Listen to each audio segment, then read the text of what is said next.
morning, everybody. Last year when we were having the marketing white book, and I'm sure you saw the AV for the last year's book, the theme was around metaverse, leadership in metaverse.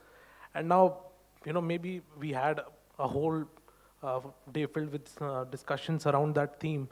But after the sessions, after some keynotes, as I was talking to some of the speakers for our exclusive video bites, some were unsure about the concept, some thought of it as way too early. But this year, thanks to developments that began in November last year, the introduction of the coming of Chat GPT, the discussion around AI, the investments that we've seen in the last year, a good boardroom battle in recent weeks we've seen, which shows the centrality of this technology, the investments, the discussions around it. And so when we're talking about it and we have the first panel, we have to set the tone for the day. Panelists, I want to understand from you that given in this last 1 year, what is corporate India thinking about Gen AI as a force when we're talking about it as a force of change for the business community? What have been the developments? What are they thinking? Mr. Kapoor, if you would like to start. I think last month we saw that corporate battle where the board fires the CEO and then the CEO fires the board. That's turned out to be very interesting, and it has brought AI right on the top of everybody's mind if it was already not there. Having said that, AI is very different from what people perceived earlier. Every technology, as we all know, goes through that S hype cycle. Web3 and metaverse was at that time, in last 1 year, maybe 1.5 years, it was on the top of everyone's mind, and suddenly it has gone down. But the developments globally on AI have actually proven that this is really, really transformational. This is not a hype. This is the next big thing after internet. That's what is being said in the technology world. However, the entire discussion is really at the forefront of the tech world as of now. There are tools which are coming up which are really useful for all parts of business, but using those tools in everyday business, that transition is still yet to happen. So if I may say that it's on top of mind for the tech world, it is being watched closely by the business world, but is it being used by the business world is a slightly different topic. Thank you, Mr. Kapoor, for your opening comments. Mr. Bhutani, what are your thoughts of it being as a force of change for the business community? What corporate India is thinking? What are the discussions that you've come across in this last 1 year? So good morning, everyone, and thank you for having me here. So first of all, as a background for people who don't know, the company I'm representing. So Bausch and Lomb is an ophthalmology company, so we deal with contact lenses, so that's a bigger part of the business. Then we have surgical business, which is about cataract equipments, IOLs, refractive equipments. And then we have equipments for aesthetics, so which is skin tightening, wrinkle reduction. And the beauty of the equipment is all is like non-invasive, except for one. So what I think about AI is, I think we have already been kind of using it for long, but people don't realize that that's part of the AI. So for example, any consumer interaction, even like you target a particular segment of customers, right? So that segmentation happens through AI. So the kind of algorithms you built in. And as Salil said, business world is like watching it. It's still evolving. Okay. So being product companies, are we kind of using it 100%? No. Because this is more in the tech world right now. Sorry, and the product companies are making use of it through various platforms or maybe the other stuff which is available, and reaching out to consumers, social listening, how do you interact with your consumers. So those part of the AI, I think the companies are using. Okay. So which is very beneficial and helpful in terms of spending the right dollars and you're not wasting your money in the marketing spends. Uh, Both of you gave a sort of a macroeconomic picture. Mr. Kapoor, you rightly pointed out that that transition is yet to happen. Now, as Mr. Bhutani was speaking, that maybe it's not something that you are using that readily for in a product company. Uh, can you tell from your company's example, how have you seen that in this last year? What are the potential use cases that probably you've seen or product companies are seeing in general when we're talking about this? So, AI, as we all know, is the intelligence of machines. It is moving to the next level with generative AI, where you have tools and you have a platform which can generate images, content, text, and everything. The larger play of all these capabilities is actually already there to some extent in data analysis, in data mining, in predictive analysis. It's getting better slowly and slowly. The real evolved tools which will do this at scale and with a much higher speed are yet to be used. However, I fully agree when Sanjay said that this is already being used to a certain extent in our day-to-day business. Whenever you get into data mining, when you have to try to get into the customer segmentation, whenever you try to understand and predict the consumer behavior in a particular segment, and whenever there is customization after the segmentation, there is some degree of usage of AI already happening. Um, are we using the real new tools that are coming up? Yes, to a certain extent. For example, Power BI, which is a tool, Microsoft's tool, is already being used by a lot of business leaders. Are we using something like NIME or content creation right now? No. So the business world is taking steps one at a time, uh, incorporating, sometimes knowingly, sometimes not knowingly, the capability of AI in our day-to-day working. And when you really jump into the next level with generative AI being used in marketing or content creation, that is there already, showing its colors in some of the content creation companies, some of the consumer-facing marketing campaigns, but right now not at a very evolved stage. To answer your question, yes, we are already using it to a certain extent. We are getting to know more and more tools. Something that was called a simple tool now has a AI already built in it, like the Watson analysis of IBM or a Power BI of Microsoft.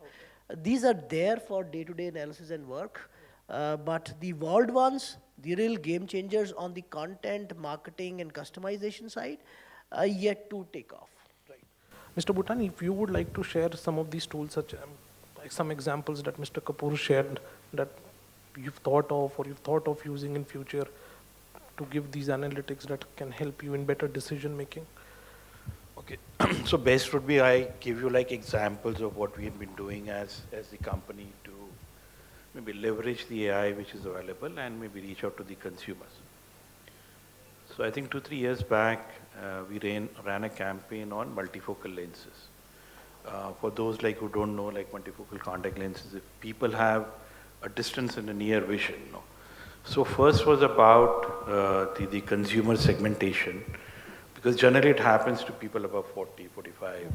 So reaching out to the right consumer first, so that we're not kind of spreading too far, even like approaching a 20-year-old kid. So once we reached out to those particular consumers, then we also kind of mapped all the pin codes in terms of where the retail stores are located, who would partner with us in terms of a consumer going and taking a trial. So you can't wear a contact lens straight away. So we picked up a company, IT company, who was into this AI tool. And once a particular person says like, so we show him an ad. So he says, I'm interested. So then he would put in his details and the pin code. Then we would send that consumer to that particular store. So also, while you're collecting data using AI and other stuff, or maybe on the online. So a lot of regulations are now there. Earlier it was not there, but I think India now has the strictest data privacy laws. So we were sending the mobile number of that consumer to that particular retail store. So which is like you get when you book a Uber or somebody from Amazon calling you.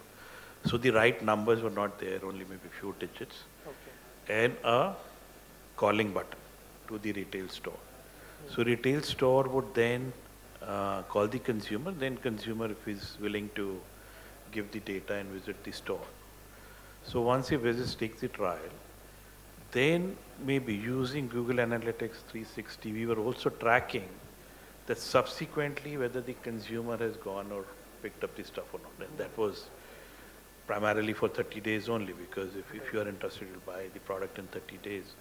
And how do you do that? Check if he's like putting a retail store name in a Google map. So you can pick it up from there. Okay. So those are the things like we have been using. Other example is augmented reality. Also it's like closer to AI. So we have also got color lenses. Right? Okay. So any consumer, so you got maybe 20, 30 different shades. So you can't like give trial for every color contact lens, no, because that's very expensive. So we built a tool where, so initially we built a tool where it was given to the retail store. So a consumer comes in and you click the picture of the consumer, and then you put in a contact lens of whatever color they want. But that was really not kind of working because people were hesitant to maybe get their picture clicked and with the retailer, no. So now we have come up with the app where it's sitting on your mobile phone, and you can maybe pick up any color. You go to that app, pick up any color, and then you really can see like how the color would look like. Okay. So those are like lot many things we as a company are maybe trying to do. Okay. Mr. Kapoor, in the context of marketing and the theme that we have today, we are also talking about Gen Z, and Mr. Bhutani in his opening remarks talked about how this generation is driving social conversations. So when we talk about this particular segment, how do you see this technology being used to, drive personalized campaigns? Of course, he mentioned that targeting this segment, and especially, to enhance the trust, transparency, because of the social conversation that this generation drives on the social media platforms. So the Gen Z is also now known as Gen AI. Gen AI, not only artificial intelligence, but generation that is always in. The generation which is always in their screens, right? You'll see people most of the time scrolling and living in their screen rather than living outside in the real world. And that's so true for the next generation. That's a great interface and opportunity for the marketers and the businesses to engage with somebody who's already always there. Imagine some years ago, the generation, whichever was the biggest consuming generation or growing generation for consumption, used to tune in to your communication tools, which could be a newspaper or a TV or a radio before that, only at a fixed time in the day. And then came a time when people were engaged into the internet, and then a social media layer was built on top of the internet, where they're totally engaged throughout the day, and the channels have also changed. Now that gives a great opportunity. It is not right, and it's not fair, but it's a bitter truth that then this entire change makes this new generation the most vulnerable as far as the history of marketing is concerned for being influenced by the messages. Now, then on top of that, you put a layer of artificial intelligence, and on top of that, you built a capability of generative artificial intelligence, which can self-generate the images and the content. And then all this controversy of deep fakes, you have a deadly concoction out there. Now, there is the opportunity and there is the threat. While the conversations which are driven by the consumers and the brands together and sometimes on their own, where consumers play a larger role in building a brand as compared to what marketer does in building conversations around the brand, in that world, the AI and Gen AI will definitely go a long way in not only engaging the consumers with the brand, but also in taking the conversations and creating positioning in the mind of the consumer, which is going to be long lasting. Now this engagement where the content gets generated by the machine and the consumer thinks that she is doing it. Please understand the nuance there, because the consumer feels that she is creating the content, but to a large extent the machine is influencing the creation of that content, because the machine is leading your thoughts. It's living in that world where, you know, it's the entire thing is controlled by somebody else. Now in that complex situation, marketeers not only have a great opportunity, because as I said, the generation or your consumer is much more vulnerable. You have great tools because you don't have to do the entire thing. You have the tools which will think on your behalf and build on your behalf. So there's a great opportunity of engaging and building and having those conversations around the brand with the consumers. But at the same time, I think it's right, the marketeers and the business leaders at large are also understanding the gravity of the situation and are becoming responsible in leading this technology towards an area where it becomes beneficial rather than starts impacting the consumers and the general society in a negative manner. Now that part is a large conversation which is going on in the tech world, and all the business leaders do understand their responsibility towards that. But then this is where we stand as of today, a crossroads, where the technology and the times are giving us a great opportunity of a consumer who's highly vulnerable and open to and participative in creating the content around your brand. And there you have a thin line to cross in creating a positive or a negative impact at society at large. So a very tricky situation, a very, I would say, vulnerable situation, not only for the tech world, but also for the business world and society at large, but at the same time which is of great opportunity, which was never thought maybe about 10 years ago. Very rightly put, Mr. Kapoor. Mr. Bhutani, your thoughts on it? So I think Salil touched one part. I'll talk about the other. But before I think Salil mentioned about Gen Z, about glued to social media or maybe to the screens too much. No. So yesterday's example, I was going from my office in Huda City to Cyber City, and near Kaleria Market, I stopped my car on the red light. So then this girl comes, parks her car on the red light, stops her car, and she went like 6 feet almost back. But she was glued to her screen. She didn't realize that she's put on the brakes or maybe put her foot on the brake, no? And the guy behind me almost like took his car like 10 feet back. And she was like, coming. So that's the kind of addictiveness that's there with people now. They're glued to the screen too much, no? So the other part is also about while you're collecting data, no, it's very important that somebody giving you data. So if somebody asks you for your Aadhaar card number, you're very selective in maybe giving your information or maybe personal details. So for a particular brand or a company, it's very important to give that feeling to a person while you're collecting data, that your data would be protected, rightly used, and also giving them empowerment that whenever you want to delete your data, you can. So that's what we do. So while you're collecting data, also when you use, like you need to get certain consent of the people from your collecting data that you can use only for that purpose. And if brands start using data beyond that, then that loyalty of the consumers would go on. So data collection is like good, but also maybe the visibility to the consumer that it's used for the right purpose is very, very important. So that empowerment to the consumer is very important. Right, Mr. Bhutani. Mr. Kapoor, Mr. Bhutani rightly pointed out the concerns around privacy, and given these disruptive technologies, the government is also kicking in. You rightly mentioned about deep fakes. There's an action plan that the government is now putting forward to counter that. Then we have the data protection bill coming up.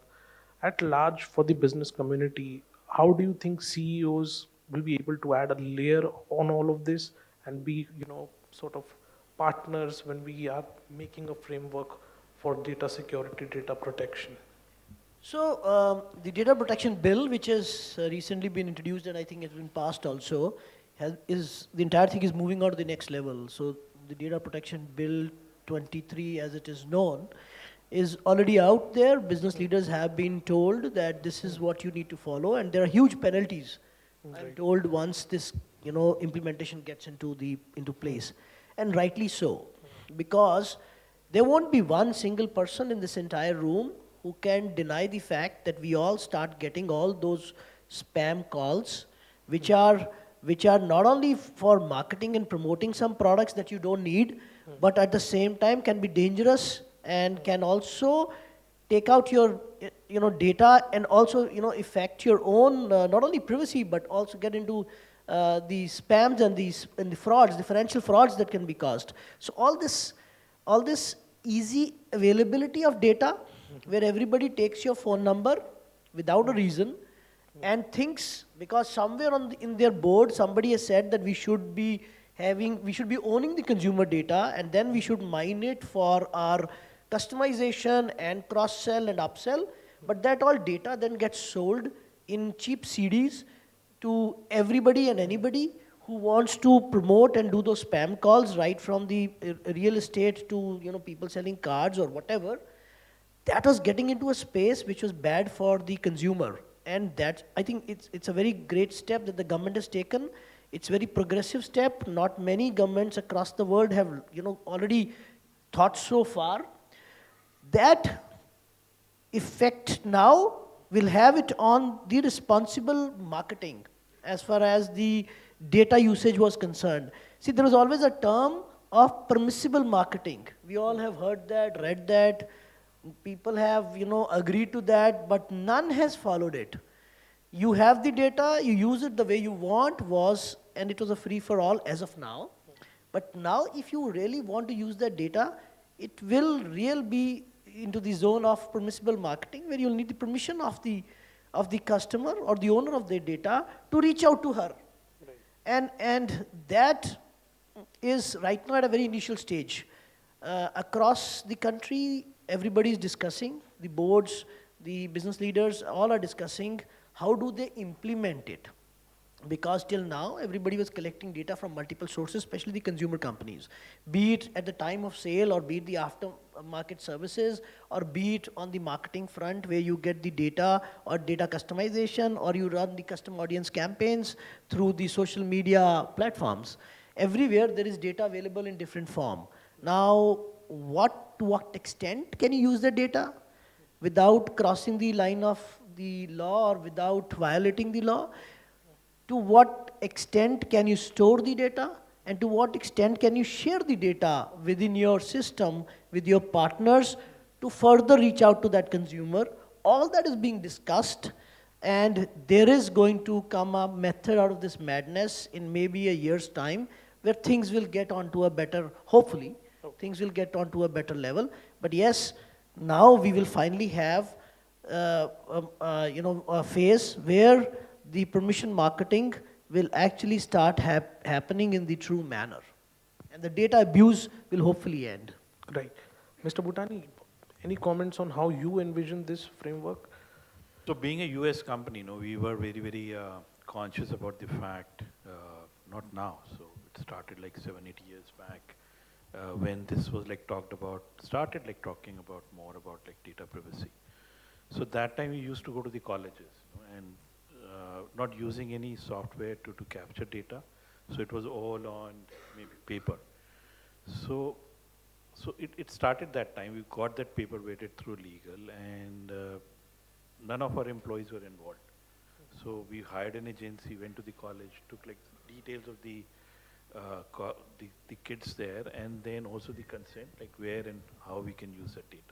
But slowly when we evolved, so now we are using tools where, so any ad campaign you're running, people would put in their details and other stuff, and also where you can use that data. So all that is getting stored into Oracle system we have, so where it would get stored. And we can use it only for the purpose for where we've taken the consent. So none of my employees can see that data, and it's only in the system when you can pull it only for a specific purpose.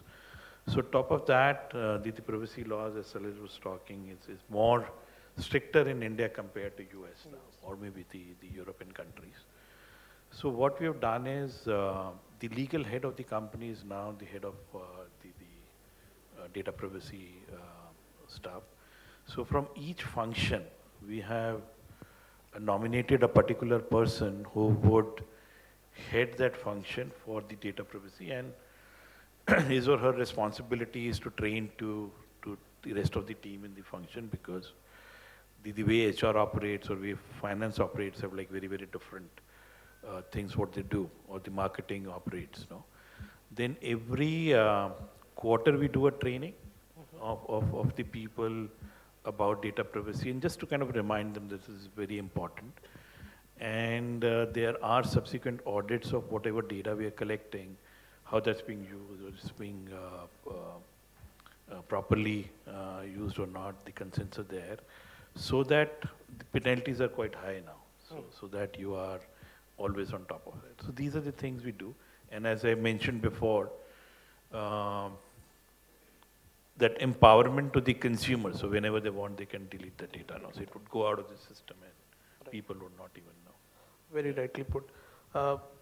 In your closing comments, both the panelists, if I have to get a forward-looking statement from you, let's say 6 months or 1 year later when we have this discussion once again, what would be that one thing in the context of this technology that you think will become a big talking point for a lot of consumer-facing businesses? Right now you said that it's more in the tech world, let's say product companies, consumer-facing businesses.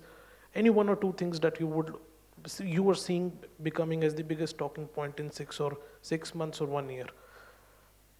I see clear 3 areas of where these technology and the tools that we built on top of the basic model will get used by most of the business leaders and marketeers. The first one, we are already there to some extent, as I said, which are the business tools. The BI tool and the Watson Analytics and similar kind of tools which help you understand the data of your business at a larger context and also at a granular level. You can view what is happening in different moving parts of the business at a 30,000 feet, and also then zoom in to one particular function in one particular area and look at the analytics and comparison across, and also predict. Maybe it's supply chain, or maybe it is your own overall sales, or various other things. Right. That is already there to a certain extent, and that will evolve and get sharper and sharper as the tools get smarter. The second big area is related to marketing, which is more into the data analytics and finding out the predictive models from that analytics. And this will cover all these areas of customization, segmentation, and then marketing in the right manner, at the right time, to the right consumer, all that stuff. I would say this is slightly behind as far as the usage by the marketers is concerned, but getting there. Somebody who's already into collecting the data of consumers and how the markets are moving, like what GFK does, would already be doing it to a great extent. But would an individual marketer in a consumer-facing company be using it? Not to that great extent. So that's the difference, I would say. The third area, which is very exciting, and which all this, generative AI and ChatGPT, which brought it to the fore, was the content creation by the machines themselves. The content creation not only in form of the text, when you get an answer to a question, but also in terms of images, matching music to or voice to text and to images, all that stuff which will revolutionize the creativity in marketing. Right. Is, I would say, the least developed and least used as of now, more into the hype cycle, but will definitely get there. So these are the three clear areas where one can see after a year we'll have some movement happening. Having said that, it is very difficult to predict the way things will move on technology front, because the technology can go to a different trajectory depending on the usage. A small example, if some of you have seen that movie Back to Future, a lot of prediction was done on technology at that point of time. Nobody thought that the technology will go to usage of a supercomputer in your hand, and which will end up into creating social media conversations rather than solving real life problems. So the technology usage and the trajectory it follows depends on where we as consumers start following as a herd, and then things get developed on that front. So anything can happen in next 1 year on the AI and the Gen AI front. What we say as of now can only be predictions. Thank you, Mr. Kapoor. Mr. Bhutani, what are you seeing? So one thing for me would be, how do you kind of bring in like more efficiencies to the marketing dollars you're spending? So everything kind of revolves around that, reaching out to the right customer, right product, right time, data privacy, right, augmented reality, so where you can maybe, consumers could feel the product, visualize the product while sitting at home. So all that. So how do you kind of bring in like more efficiencies? So that's what my thoughts are, that there where the AI would be moving in specifically for the marketing, because you got like limited resources to spend, and you can't like use machine gun. Snipers are always good too. Yeah. Thank you, Mr. Bhutani. That's all the time we have. Ladies and gentlemen, can we please have a big round of applause for our panelists? Thank you so much, sir. Thank you.